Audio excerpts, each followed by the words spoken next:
I think a story that makes it a tale of our time is that it touches your heart, and it is not a cheesy thing to say at all.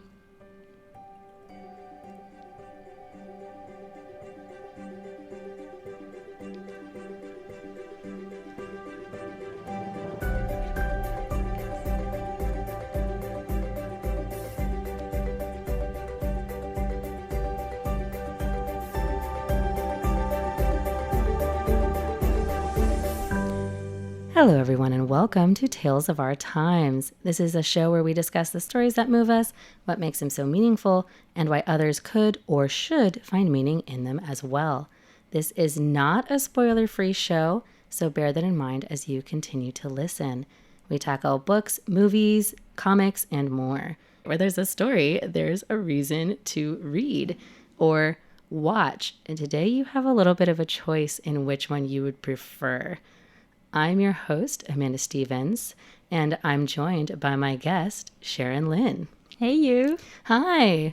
Nice to have you on the show finally. It's a great pleasure. Yeah. I've been a fan of your show. Oh, thank you. Yeah. It's been the same. So Sharon and I thanks. both work at RTI. Yes. And, actually, I'll ask you. Is there anything you'd like to say to introduce yourself? So hello, people of the world. So I'm Sharon Lin, and I'm also a host at RTI. And I have two shows, so you probably have heard me on Come Along or That's Debatable. Those are two of my shows here at RTI. Mm-hmm. I really like listening to That's Debatable. Thank you. Because I love conversations, and I also love, it sounds bad to say, but like I love arguing. No, like it's good. Yeah, Yeah. exchanging ideas and to see, I think the end result is not to like say that whose is better, but just Right. have a different outlook on the same thing. Yeah. So It's a fun it's a thing. pleasure to be on your show. Thank you. Thank you. And so what's the story that you've brought for us today? So today we'll be talking about Shadow and Bone Season 1. So we're going to talk about the TV show.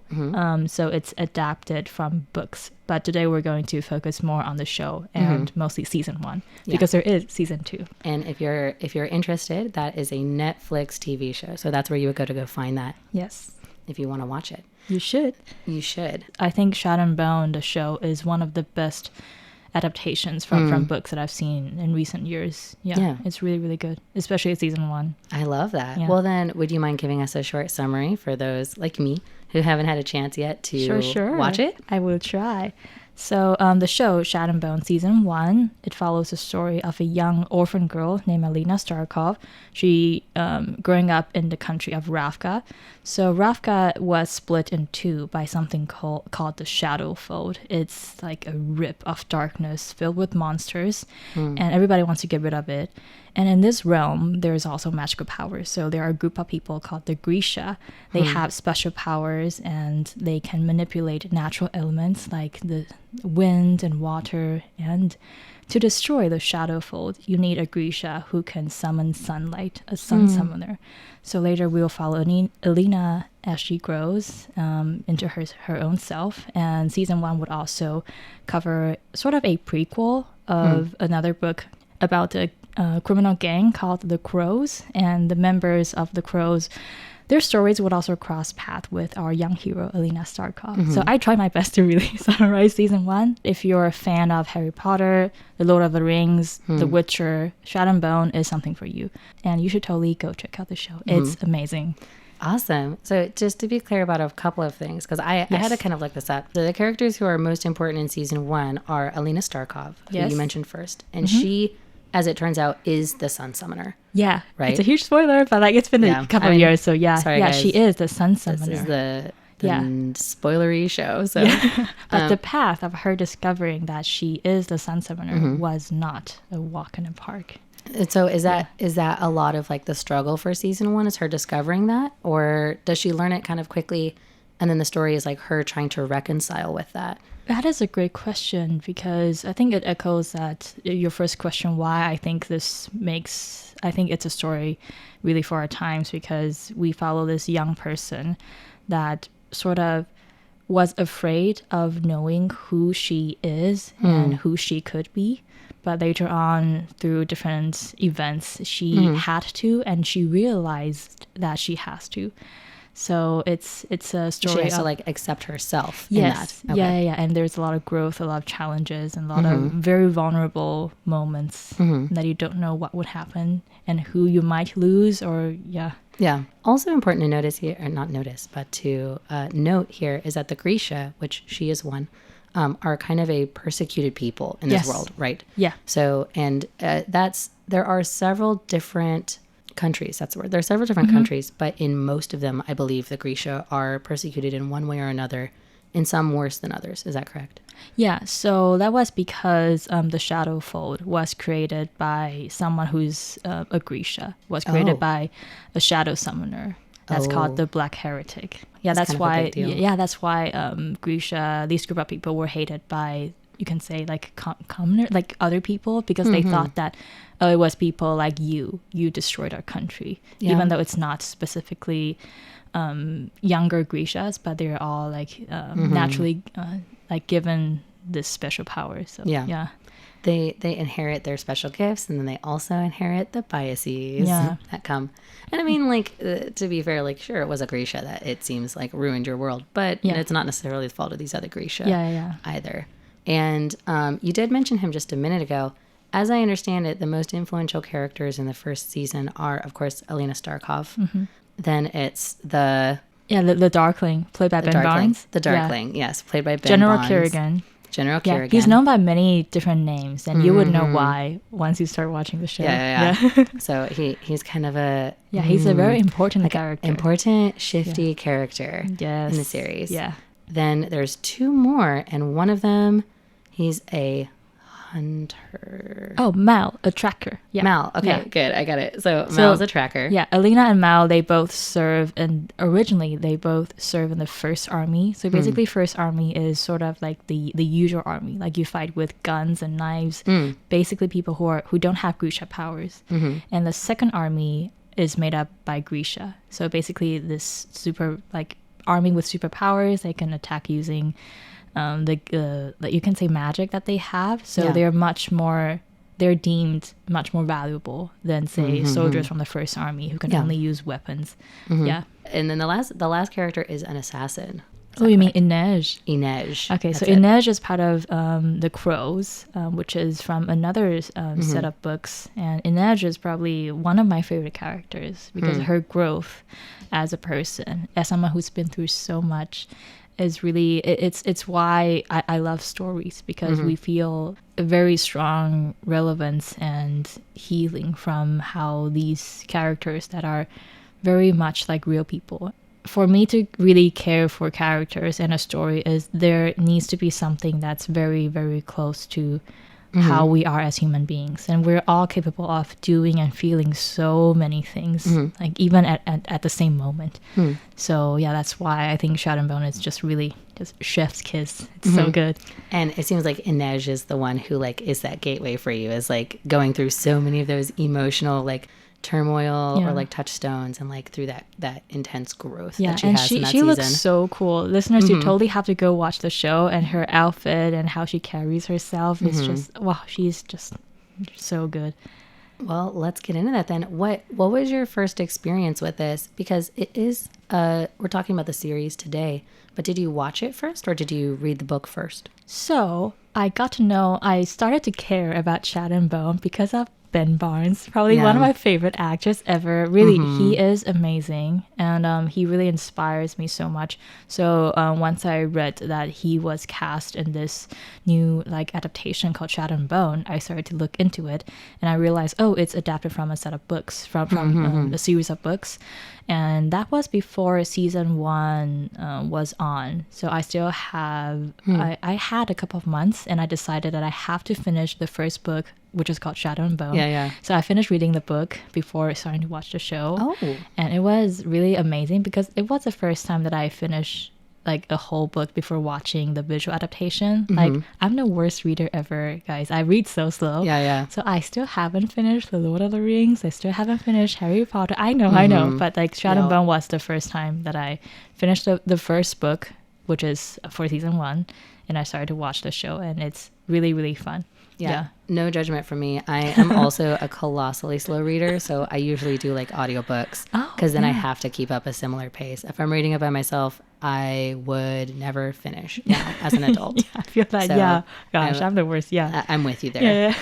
Yeah. Okay, so then for listeners out there, I know that you did a 2-part video essay about this. Yes, I did. So you have a lot to say about it, but we're going to try and split that into just 2 questions here. Sure. And the first one is why did you find this season 1, and I guess the first book as well, kind of how they interact together, why did you find that so meaningful? I still remember this was from the time when I was still living in the US and I was going through something very, very hard. And that challenge has been a trauma that I've been dealing with for many years. And when I saw they're making Shadow and Bone and Ben Barnes is in it and the whole cast looked amazing and I just started reading it, like the shadow fold is just, I feel the relevance of I'm also dealing with a shadow fold in my life. And it just, I think why I think people are all different, but I think one thing that people who love stories, like we all share in common is when you're going through something, either it's like something important, the right stories would somehow make their way to you. Right. Like you find yourself reflected in the narratives around you. Yeah. And you find so much power in that and going through that. So that's Shadow and Bone for me. I think that is also like really poetic, looking at the idea. For those unfamiliar, the shadow fold is literally a kind of a tear across all of these different countries. Yes. That if you were to measure, it would be like miles and miles long. Yeah. Of dark, inky blackness. Yes, filled with monsters. Yeah, like monsters, and not just like, oh, monsters, we have to run away. Like monsters that will kill you, you and it will haunt you. Yeah, it is not an if, it is a when you're in there. Yeah, and a common refrain in that is just kind of like the only way that I've seen from the trailers is the only way to get around the shadow. The only way out is through. That's it. Yeah. The only way out is through. Yeah. And if you look at that in your own kind of interpretation right now, that is very poetic. So is that why you think others would find meaning in it, or is there more to it as well? Oh, there's so much more to it. I think everybody could find something that really like finds their own relevance in Shadow and Bone, but that's definitely, I think, one of the biggest one. It's like whatever you're going through, it could be like even like really just pure happiness that you're going through, like to really embrace what the feeling could bring you and who you are is really letting yourself feel everything. And the only way out is through. It's not trying to find a shortcut to go around it, but really to go through everything that's possible, and you will come out not really a different person that just completely changed, but you would know what you're really, really made of. And I think I like hopeful stories. I think Shadow and Bone is a story of hope, to put it in this way. And you will find that, like, for example, following Alina, she was sort of afraid of finding out who she is, but she found this courage to do it, and just so much growth. And I think everybody could resonate with that. Yeah.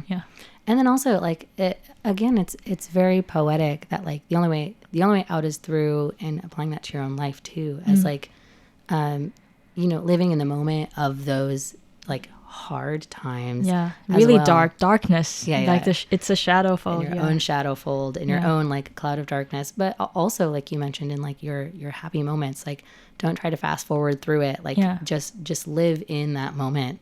And kind of like learn what you will about yourself, about those around you, and you'll come out the other side.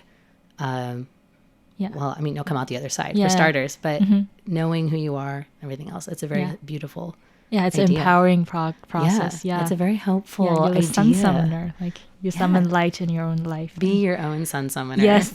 I also just like that phrase, sun summoner. It sounds so cool. Yeah, it's a really powerful phrase. Yeah, and honestly, if you're a word lover, like a logophile, I think that's what it's called, you would love this piece of work, because the word choice and also the actors. And for example, Ben Barnes, I just butchered his name. Ben. He'll never know. Ben is amazing. I really hope I'm going to cut it out, so he'll only hear you say the correct one. Like, Ben Barnes is so amazing portraying, for example, General Kerrigan. And this is someone that you would deem like he is really evil and dark and full of just, he's trying to hurt people for his own gain. Yeah. But pairing up with an actor like Ben Barnes is like he always tries to find the humanity in, say, like a character that's usually associated as a villain. And Yeah. I think that's something really, really powerful and beautiful because it's like human beings. We're all capable of so many things, and everything is not just black and white. Yeah. And we're all so complex, and that's the same for characters in any like literary or TV shows or movies. And I feel like I've been a fan of fantasy as a genre my whole life, and I think the really powerful thing about this way of storytelling is that they always use seemingly very otherworldly things or language to talk about very, very human struggles and emotions. So I just love it so much. Yeah, it really helps us externalize our struggle to something that we can deal with. So we may have to continue this conversation in a part 2, but for now we're actually almost at the end. Sure. So if you could give season 1 your own one phrase subtitle, what would that be? I think it's lean into who you are. Oh God, this should be my catchphrase because I always say like I've got goosebumps. It's actually I took it. inspiration from one of Guess Who, Ben Barnes' interview that Perfect. he did a couple of years ago. Yeah, I highly recommend you listeners to check out his interviews. They're really, really great, and you would find like sources of inspiration. And, yeah, so lean into who you are. Lean into who you are. So this has been Tales of Our Time on Radio Taiwan International. Thank you for joining us. Thank you. Sharon. My pleasure. And I'm Amanda Stevens, your host. We've been discussing Shadow and Bones, the Netflix adaptation of the book by Leigh Bardugo. Yes. You can go and check it out yourself. And we've only discussed season 1, so we may even have to come back and go about season 2 because there is just so much to this series. But for now, thank you for your time. Thank you for listening. And again, this was Shadow and Bone. Lean into who you are. A tale of our time. We'll see you next time.